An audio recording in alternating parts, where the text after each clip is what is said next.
6. Faith and Works. James chapter 2, verses 14 to 26. What doth it profit, my brethren, though a man say he hath faith, and have not works? Can faith save him? If a brother or sister be naked and destitute of daily food, and one of you say unto them, Depart in peace, be ye warmed and filled, notwithstanding ye give them not those things which are needful to the body, what doth it profit? Even so, faith, if it hath not works, is dead, being alone. Yea, a man may say, Thou hast faith, and I have works. Show me thy faith without thy works, and I will show thee my faith by my works. Thou believest that there is one God, thou doest well. The devils also believe, and tremble. But wilt thou know, O vain man, that faith without works is dead? Was not Abraham our father justified by works when he had offered Isaac his son upon the altar? Seest thou how faith wrought with his works, and by works was faith made perfect? And the scripture was fulfilled which saith, Abraham believed God, and it was imputed upon him for righteousness, and he was called the friend of God. Ye see then how that by works a man is justified, not by faith only. Likewise also was not Rahab the harlot justified by works, when she had received the messengers and had sent them out another way? For as the body without the spirit is dead, so faith without works is dead also. James chapter 2, verses 14 to 26. This may well be the most controversial text in all the Bible.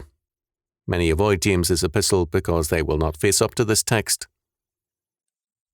We need to recognize that much can be separated in analysis that cannot be separated in life.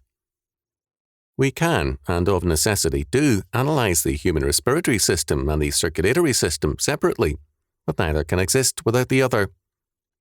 Faith in theology is tied to the doctrine of salvation and works to sanctification. But just as breathing is necessary for the life of the heart, so too are works to a living faith.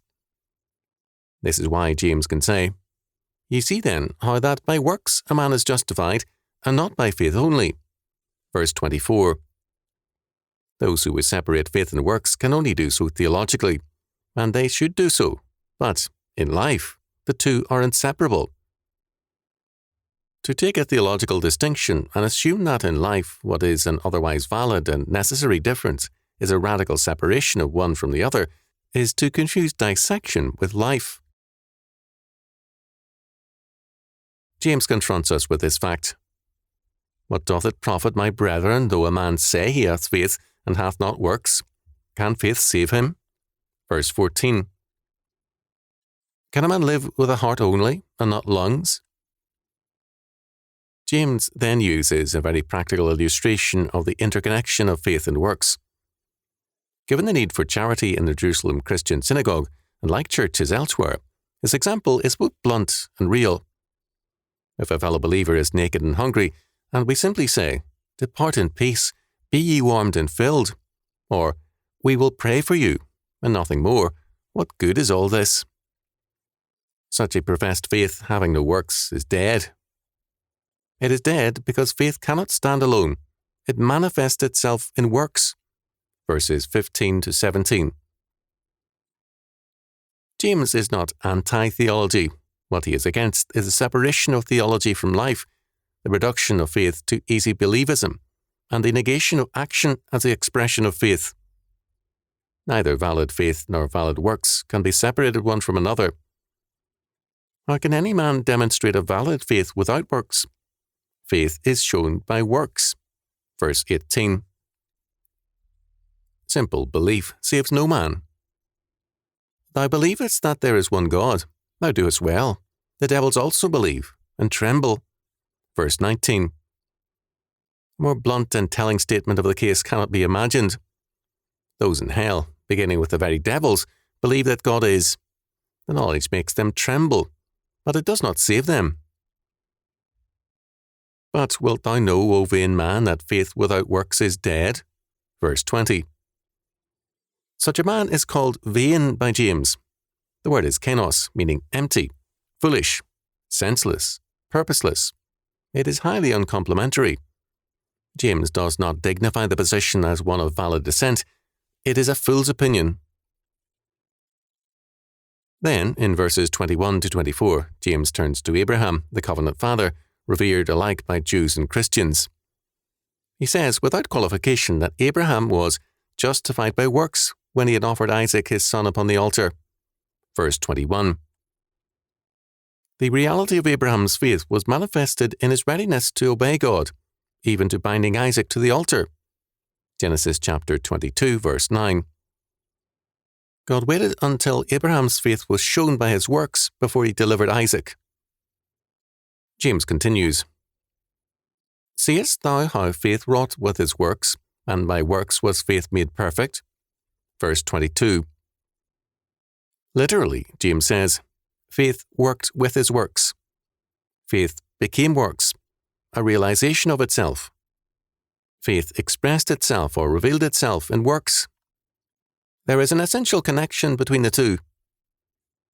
This, James says, is what the Scripture means when it says, Abraham believed God, and it was imputed unto him for righteousness, and he was called the friend of God. Verse 23. It is in 2 Chronicles chapter 20, verse 7 that Abraham is called God's friend forever. In Genesis chapter 15, verse 6, we are told that Abraham believed in the Lord, and he counted it to him for righteousness. Paul cites this verse in Romans chapter 4, verse 3, and Galatians chapter 3, verse 6. Paul uses the text to criticize the idea of salvation through works. James to call attention to the emptiness of faith without works. It was Paul who, in Romans chapter 3, verse 31, said, Do we then make void the law through faith? God forbid. We establish the law. Above all, our Lord in Matthew chapter 7, verses 16 to 23, makes totally clear that, Ye shall know them by their fruits, that is, by their works. It is plain, James insists, that a man is justified by his works, not by faith only. Verse 24. Works manifest the reality of a man's faith, so that his justification is shown to be real by his works, not by his faith only. James then gives another illustration, Rahab. The account in Joshua makes obvious the terror of the people of Jericho. They knew what God had done to other peoples, so that they believed that the Hebrews' God was working to destroy their enemies.